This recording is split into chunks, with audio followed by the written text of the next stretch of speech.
بسم الله الرحمن الرحيم نحمده ونصلي على رسوله الكريم أما بعد السلام عليكم ورحمة الله وبركاته. To my live audience that's sitting in front of me and to the viewers who are sitting at home. The last 2 weeks we spoke about some great personalities and how their parents raised them and what they did to uplift their spirits at an early age and how that upbringing of theirs affected them and impacted them throughout their lives. We spoke about Imam al-Shafi'i in the first week. You guys remember that? And then we spoke about Imam Malik, rahimahullah, last week. And today we're going to just take a shift towards another personality. And the one common thing those two personalities had was that both of them were scholars, right? So parents can say, well, is that the only way of making my kids great? Is that the only way of making my children on deen? That's a very effective way, but that's not the only way. Is that they will end up having to just be a teacher, a scholar, a mufti, a sheikh. That is a very effective way. When ilm comes into someone's heart, it brings about a personality and it can change someone's life. So we've seen that in those two ulama, their parents raised them with that. But today's personality is quite different. Today's personality that we're speaking about is a person who was born in luxury. He was born in the family of Banu Umayyah, right?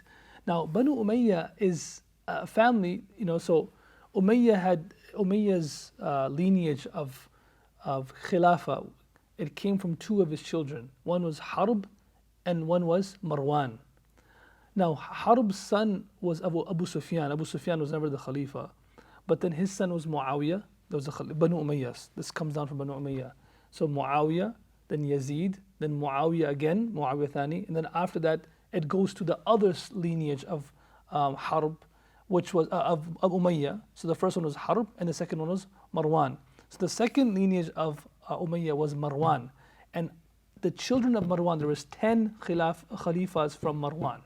And the 8th Caliph, Sulaiman bin Abdul Malik, he's the one that advised the people after him to make Umar Ibn Abdul Aziz the Khalifa. So Umar Ibn Abdul Aziz was from this very, this very noble, royal family, right? This is not like, he was not born like how we talked about Imam al-Shafi'i, born in poverty, right? We spoke about how he didn't have anything to write with.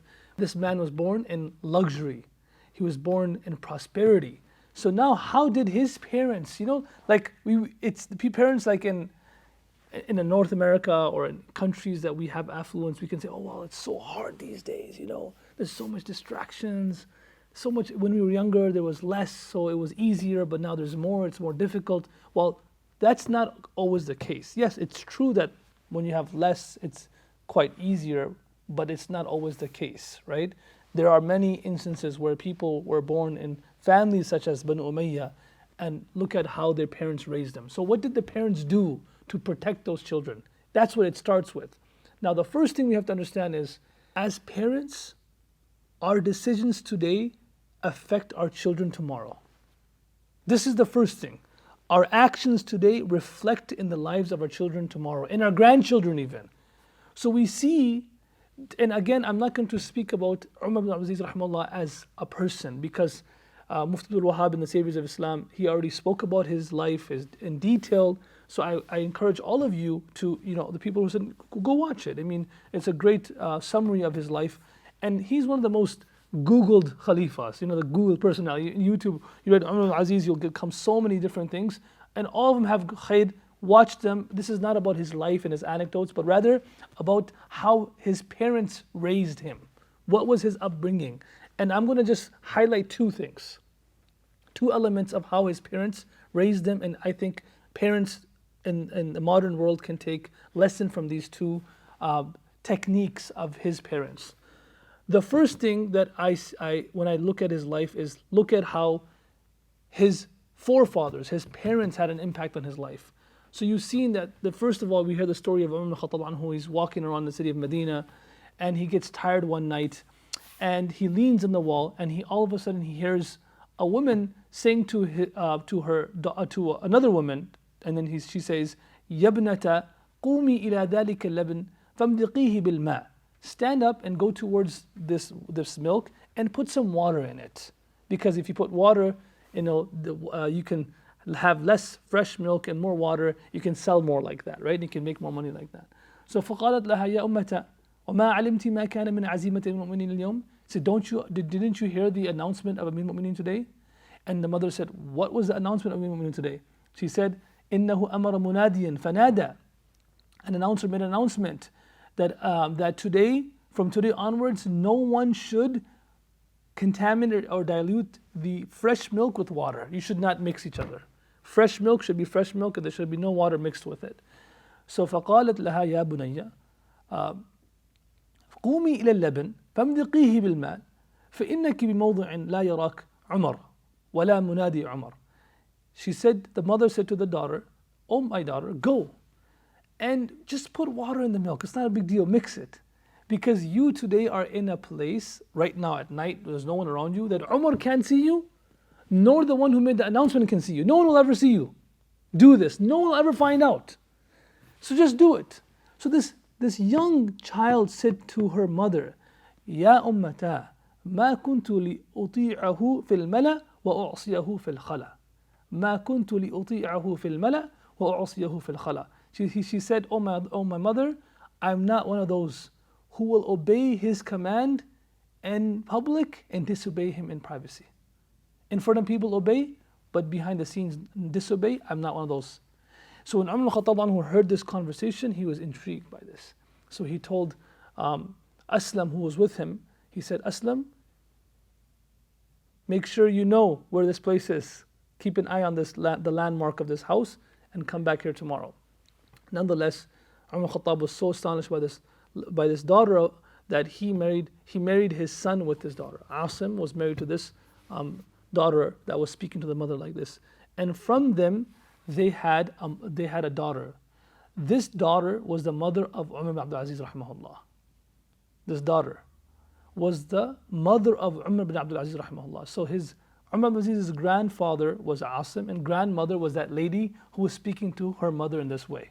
So you could see that in his lineage there was this, from the parents there was this, protection from doing anything or eating haram, avoiding that which was, forbidden or even doubtful.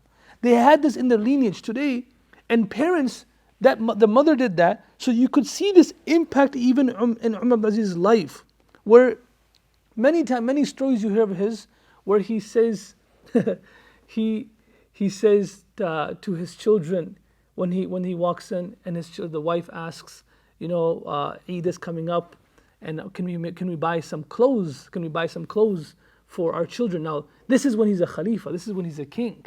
So he should have money. But he was one of the main landmark qualities of Umar ibn Aziz rahimahullah was the fact that he never ever took advantage of the wealth that he had, because he considered that wealth not to be his but an amana of the people, a trust of the people. And even though he could have used it and he would not be questioned about it, for example, he's sitting down one day and somebody comes to him to speak about the affairs of the Muslims of the world, one of his governors. And after speaking about the affairs of the world and different people, now the conversation goes to a different conversation. How are you doing? How's your family? So you know what he does? He turns that lamp off and he turns another lamp on. So the governor gets shocked. So why'd you turn that one off and turn this one on? He said, that lamp is being lit by the money of the people. And this lamp is being lit with my own money. I don't want that I'm sitting talking about my personal affairs with the oil that was purchased with the money of Baytul Mal. Like, you could see how the fact that his parents in the lineage, there was this, this overreaching, right?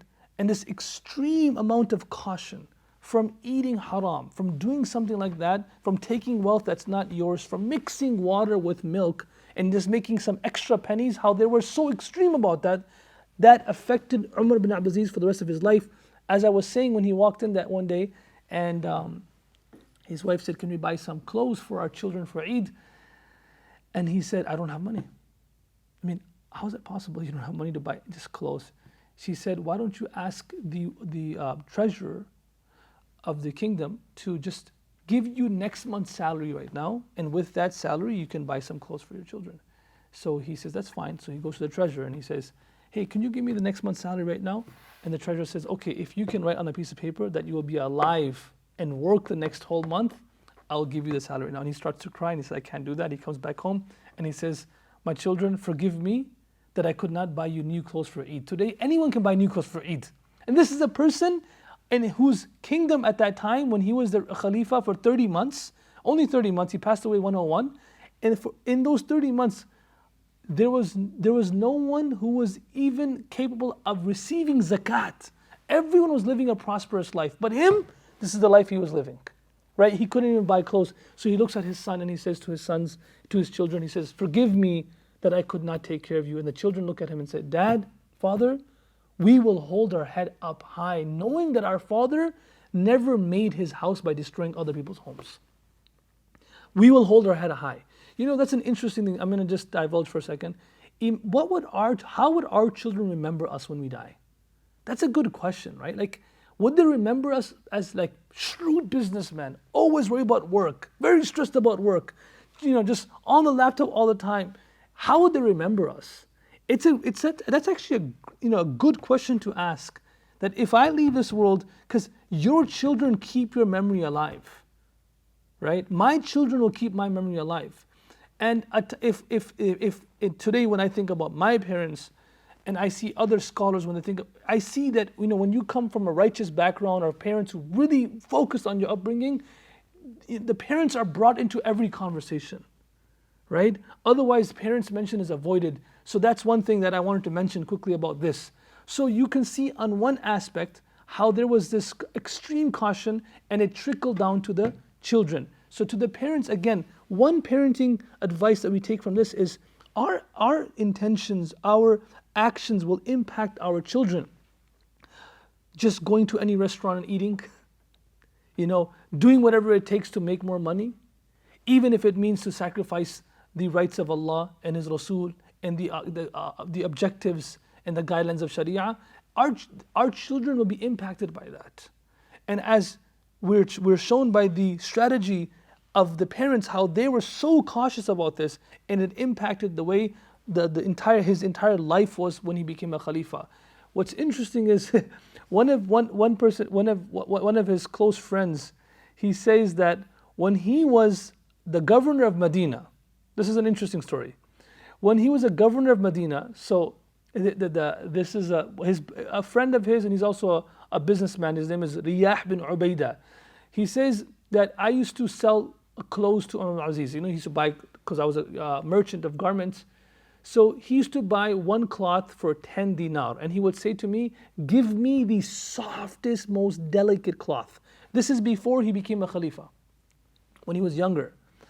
And he said then I would bring it to him. He said oftentimes he would touch it and he would say, Inni la astakhshinuha. He says, this cloth is too thick. It's not soft enough. He said after he became a Khalifa, he once told me, buy me a cloth. And he says, and he gave me 1 dinar, buy it for 1 dinar. So with 1 dinar, the cloth is going to be even more rough. So I brought a cloth that was very rough. And then he touched it and he says, Ma alyanaha. How soft is this cloth? How soft is this cloth? And then I said to him, man, that's such a, before I gave you the softest cloth and you said, how rough is this cloth? Today I give you the rough cloth that's very coarse and you say, how soft is this cloth? What happened? He says, Tilka halun wa hadhihi halun. That was a condition of mine before, and this is my condition now, right? So this was the upbringing of how later on it impacted his life. And then how on the father's side of things. The father sees his child born in luxury, wants to protect his child. You know what he does? He takes him and he sends him to Medina. And he sends him to a scholar named Salih bin Kisan. Now this is a very, very strong tip on how to keep our children preserved. Look, people always ask me this question, and I'm going to say on record today, where should I move to preserve my children? We look for Islamic schools, we look for big masjids, big communities. The one thing that you see right now, Egypt was actually, his father Abdul Aziz was the governor of Egypt. Egypt had more resources, a bigger Muslim community, had everything. But what it didn't have was individuals and personalities like Salih bin Kisan, right? So don't make your decisions of moving based on structures. Yeah, it's good. It's a very good thing. Huge masjids, huge communities, big homes, all these resources. Make your decision based on a personality who can be the mentor of your children. And not, again, disclaimer, not just some personalities that are very famous online, but they're very inaccessible in person.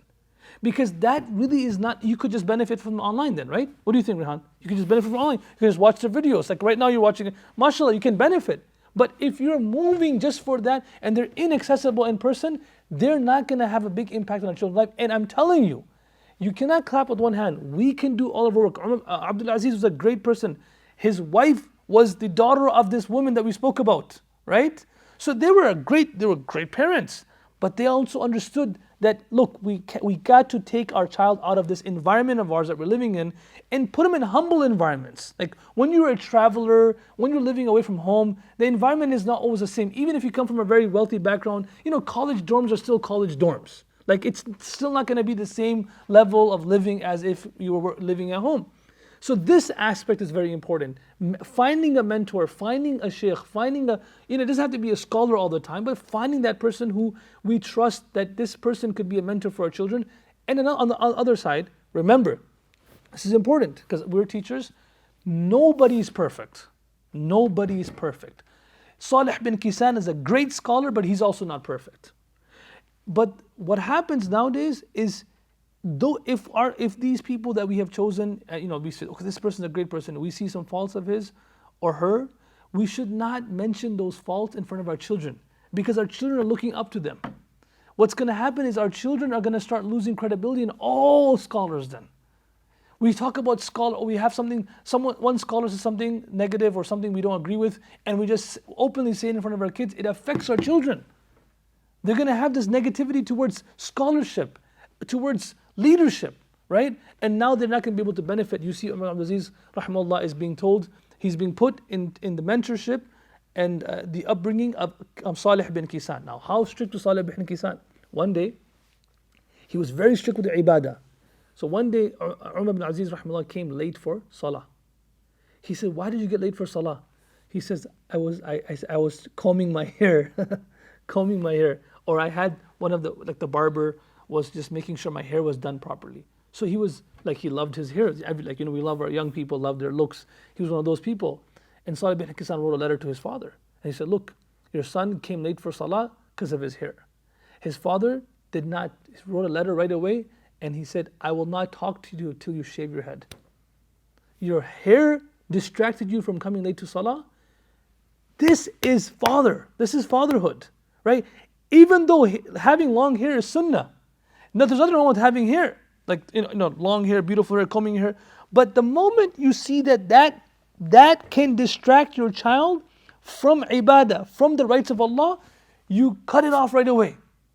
And start from the beginning, early in their life. Otherwise, it will end up becoming a distraction. And after becoming a distraction, it'll be part of their life, and it'll be difficult to remove from their life. It should not just be, we should just be okay with it. The father could have just said, it's okay, just one salah, right? He's always there for all the salah, but one time he came late. It's okay. But these parents are the reasons why this child became, Umar ibn Abdul Rahman, the first mujaddid reviver of this ummah. And credit goes to their parents for making sure they were there for them whenever he needed any help, any counseling, any rectification, any correcting. They were always there, and they never shied away. And they knew that it was not, greatness did not come from luxury, because if it did, they would have kept him in Egypt. Greatness did not come from wealth, because if it did, they would have given him more money. But greatness came from how close you are to Allah subhanahu wa ta'ala, and how connected you are to Him. That's how you become great and respected. And the world knows that after he passed away till this day, we consider him as one of the greatest personalities who ever walked on the face of the earth after the companions of the Prophet ﷺ. May Allah make us parents who can raise children like Umar Ibn Aziz. Ye door bhi apne barahin pe talash mein hai. Sanam kada hai jahan la ilaha illallah. Allama Iqbal says this world is also looking for the next Ibrahim, the next Umar Ibn Aziz, the next Salah ad-Din Ayyubi. The world's looking, and this child will be born in the laps of mothers, and this child will be born in the upbringing of parents. So may Allah make us among those parents who can raise children like this with this upbringing. Jazakallah khair. Wassalamu alaikum wa rahmatullahi wa barakatuh.